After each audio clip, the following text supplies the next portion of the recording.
Assalamualaikum warahmatullahi wabarakatuh. Alhamdulillah, jadi hari ini kami ingin membuat podcast, yaitu membahas tentang apa? Sumber hukum Islam. Ya, sumber hukum Islam apa aja? Yang pertama mutafaq dan mukhtalaf. Apa aja tuh? Nah, kalau kita langsung membahas, kita jangan langsung membahas dulu, Pak. Kita perkenalan dulu. Oh ya, Saya nama saya Muhammad Salim dan rekan saya. Muhammad Surya Alamsyah. Oke, kita lanjut langsung aja ya ke pembahasannya. Yang mana muhtafaq dan mukhtalaf. Belum. Oke. Jadi kami di sini membahas dua pembahasan ya. Yang pertama tadi sumber hukum Islam yaitu mutafaq sama mukhtalaf. Ya. Dan dua pembahasan lain yaitu ijtihad dan mujtahid. Gimana tadi pembahasannya? Oke, kita masuk ke sumber hukum Islam yang mutafaq, atau kata lain sumber hukum Islam yang disepakati.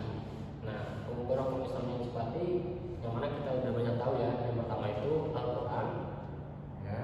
yang kedua sunnah atau hadis, yang ketiga itu ijma, yang keempat adalah qiyas. Yes. Kalau kita sudah tahu Al-Quran sudah ada, kita Ya, tahu lah. kita sudah sering Al-Quran sama hadis ya, membahas. dibahas. Kalau hadis itu yang mana perkataan Nabi atau perbuatan Nabi yang disusun oleh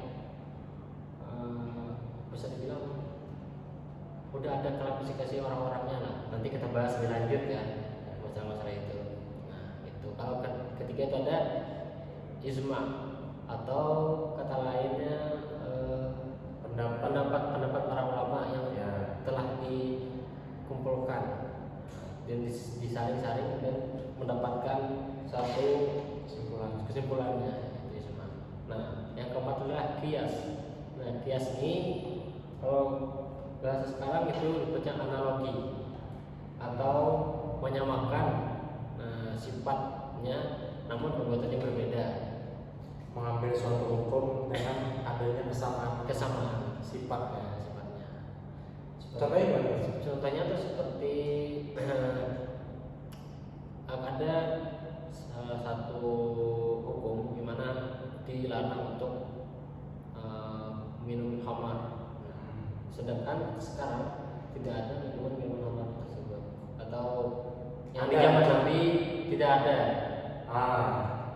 Namun sekarang ada seperti minuman-minuman yang telah kita ketahui nggak sampai merek kan. Ya. Nah itu sama sifatnya seperti yang dahulu, menghilangkan akal. Intinya sama-sama sifatnya memabukkan apapun itu ya. Mungkin obat-obatan kan sekarang marak ya. Jadi bisa dikategorikan tergolong dengan khamar. Ya, yang menghilangkan akal. Ya. Oke, itu termasuk itu 4 hukum Islam yang mutafaq, yang disepakati dan tidak diperdebatkan lagi. Nah, masuk ke yang kedua itu adalah sumber hukum Islam yang mukhtalaf atau diperdebatkan. Yang pertama itu ada itisan.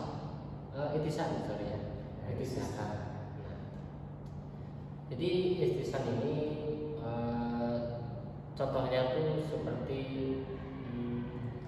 mengambil yang lebih baik, Yang menetapkan suatu hukum yang tidak mensulitkan masyarakat atau memberi kemaslahatan. ya, mengambil hukum yang lebih adil. Ya. Contohnya seperti kita pernah lihat di WC umum kan, itu pembayarannya per BAB atau per kencing, Ya. tidak dihitung per berapa kali kita menggunakan airnya, berapa colokan gitu. Nah, jadi kita sudah Memakai jasanya. Jadi untuk tidak mempersulitkan masyarakat, kita langsung bulatkan bayarnya per kencing dan per BAB, tidak dihitung kegiatannya. Ya, Jadi kalau misalkan dihitung bayaran itu dari jumlah air yang dibuang kan susah ya gitu ya. Jadi di pembayarannya cuma dihitung apa yang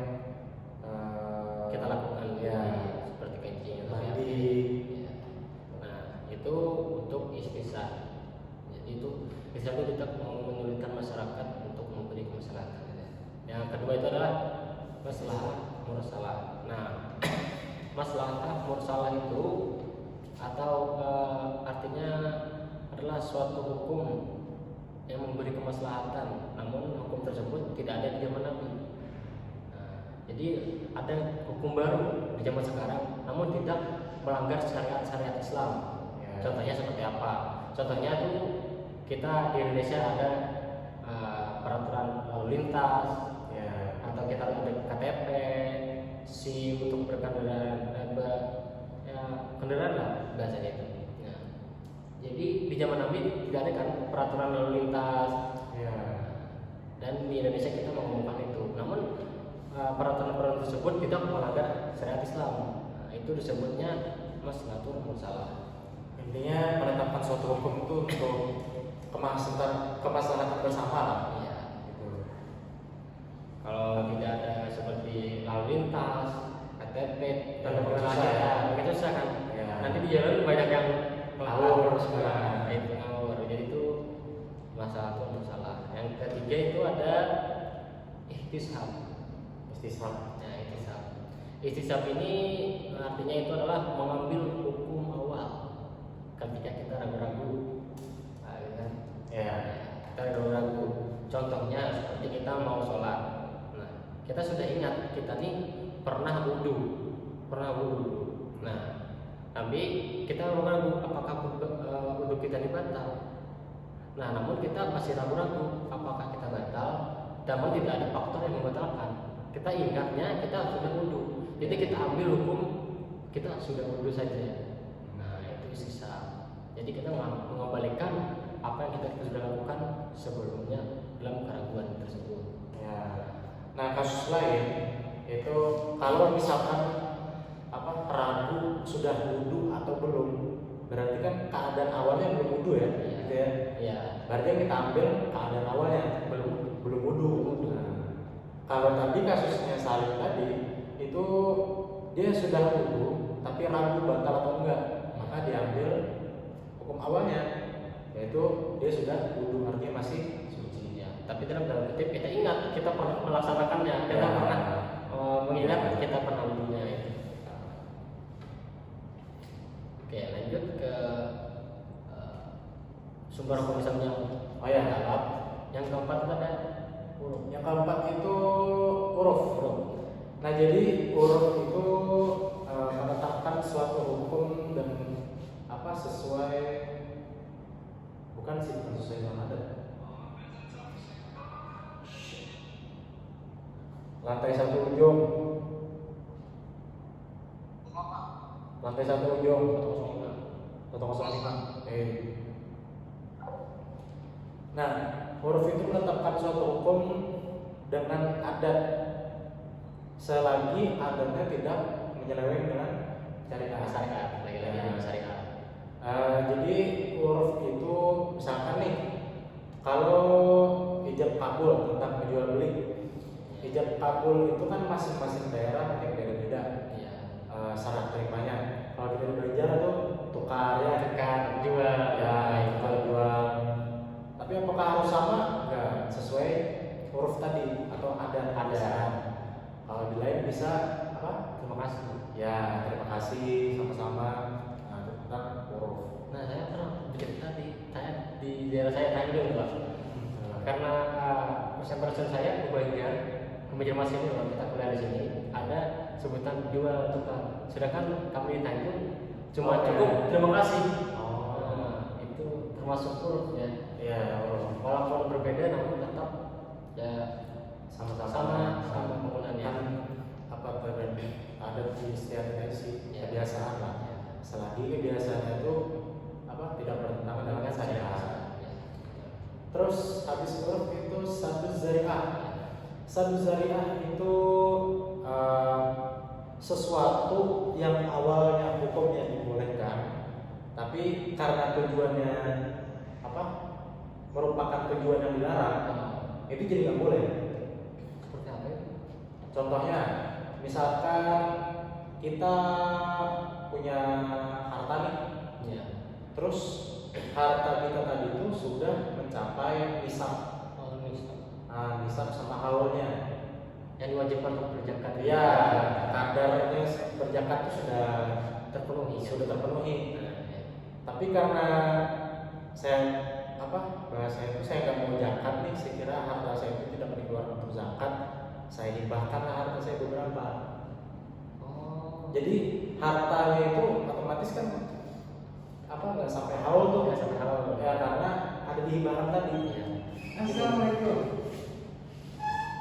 Nah, karena dihibahkan tadi, akhirnya saya nggak jadi zakat, gitu. Karena ada hibah tadi. Hibah tadi hukumnya apa? Boleh, ya. Nah, hibah tadi hukumnya boleh menjadi haram. Kenapa haram? Karena tujuannya menghindari zakat. Nah, Berarti itu bisa dibilang curang ya? Ya, curang. Akal-akalan. Ya, akal-akalan. Oke. Itu. Oke. Nah, itu tadi pembahasan kita tentang sumber hukum Islam mutafak sama mukhtalaf. Ya, intinya mutafak dan mukhtalaf itu sumber hukumnya disepakati banyak orang. Tadi contohnya Al-Quran dan hadis, terus ijma sama qiyas. Kalau mukhtalaf itu ada istishab, maslahatul musallam, uruf, sarjana. Nah, kita masuk lagi ke pembahasan ini. Ijtihad sama mujtahid. Ada tahu nggak ijtihad itu apa? Orang berperang istihad. Istihad. Nggak, ijtihad. Oh, ijtihad. Lucu juga ya. Oke, apa itu istihad? Jadi ijtihad itu sesuatu kegiatan yang dilakukan seseorang dengan sungguh-sungguh untuk menetapkan suatu hukum yang baru. Berarti bisa dibilang istihad ini Apa? seperti ijma tadi berbeda-beda ya?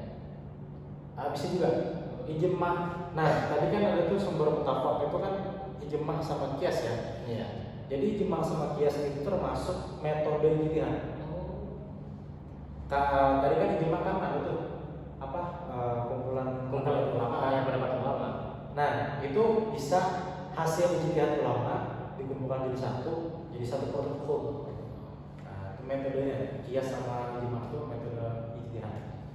Nah, jadi ijtihad itu simpelnya kegiatan yang seseorang yang melakukan sesuatu untuk membuat suatu produk hukum baru yang belum pernah ada terjadi kasusnya di zaman Nabi.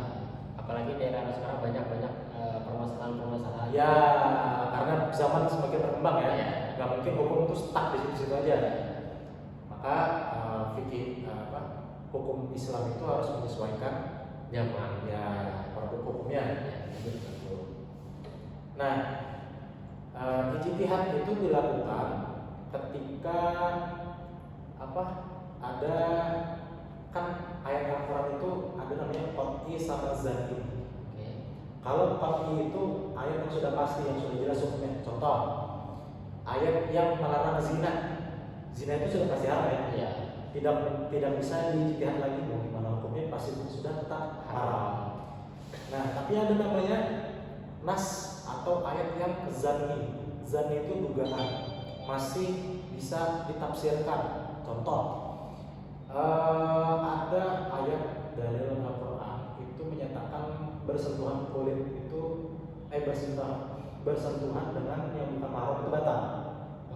Nah, tapi di diksi katanya itu ada bersentuhannya itu masih bisa ditafsirkan.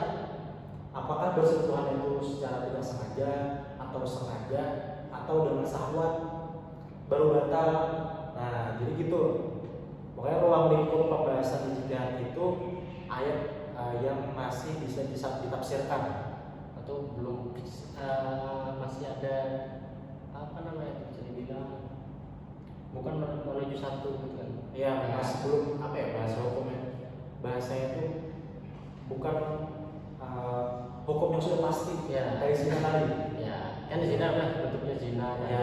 Kalau yang seperti yang Anda sebutkan tadi itu masih merajuk kemana-mana kan? Ya, masih bisa ditafsirkan lah. Apakah tadi bersentuhannya itu dengan syahwat baru batal atau tidak sengaja itu batal. Nah, itu banyak pendapat para ulama juga terkait antara itu.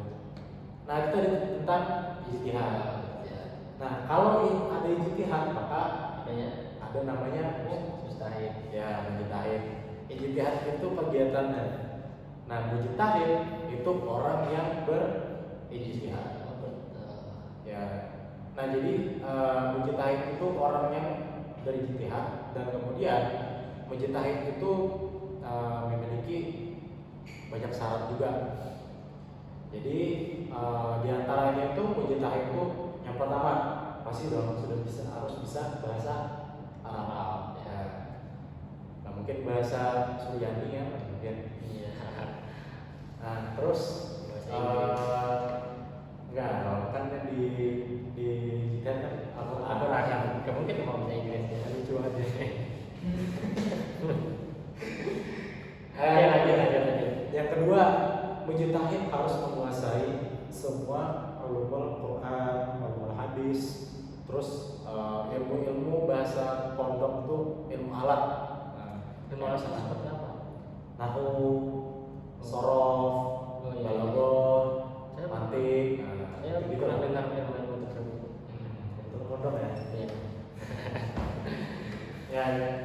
Nah, dan juga karena banyaknya syarat itu tadi, maka mujtahid itu tidak semudah itu Semudah itu untuk menjadi mujtahid. Iya, karena banyak persyaratannya. Harus banyak menguasai bidang terkait ilmu-ilmu Al-Quran dan hadis dan segala macamnya. Nah, mujtahid sendiri itu ada tingkatan juga. Iya. Ada tingkatan dari paling atas sampai paling Oh enggak, mentok mujtahid cuma mujtahid doang. Ada tingkatannya lagi. dari tingkatan-tingkatannya. Nah yang paling banyak dikenal itu tingkatan mujtahid mutlak. Tingkatan mujtahid mutlak itu dia seorang mujtahid membuat hukum dengan sendiri, Dengan pemikiran sendiri. dia menggunakan pemikiran sendiri dan dengan metode-metode dia akhirnya menciptakan produk hukum buatan dia, bukan buatan dia sih, apa ya bahasanya, berijtihad sendiri lah, ketetapan sendiri, dan akhirnya dipakai banyak orang. Ijtihad itu Seperti apa itu? contohnya empat imam mazhab, imam mazhab Syafi'i, Hambali, Maliki, Hanafi. Ya. Nah keempat imam itu mereka adalah Mujtahid. mujtahid mutlak. Bisa membuat mazhab baru, membuat mazhab.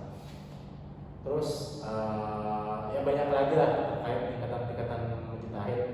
Terus tingkatan mujtahid yang kedua tuh dia mujtahid fil masail kalau nggak salah.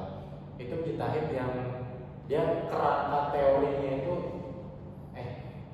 metodologinya masih memakai metodologi keempat imam mazhab itu. Berarti Salah satunya ambil dari salah satu. Dia metodologinya, tapi secara hukum dia membuat produk baru, gitu. Terus tingkatan ketiga dia berijtihad dengan pendapat yang paling kuat di antara empat imam mazhab itu. Oh berarti mengumpulkan pendapat-pendapat. Ya, terus ngambil pendapat yang lebih kuat.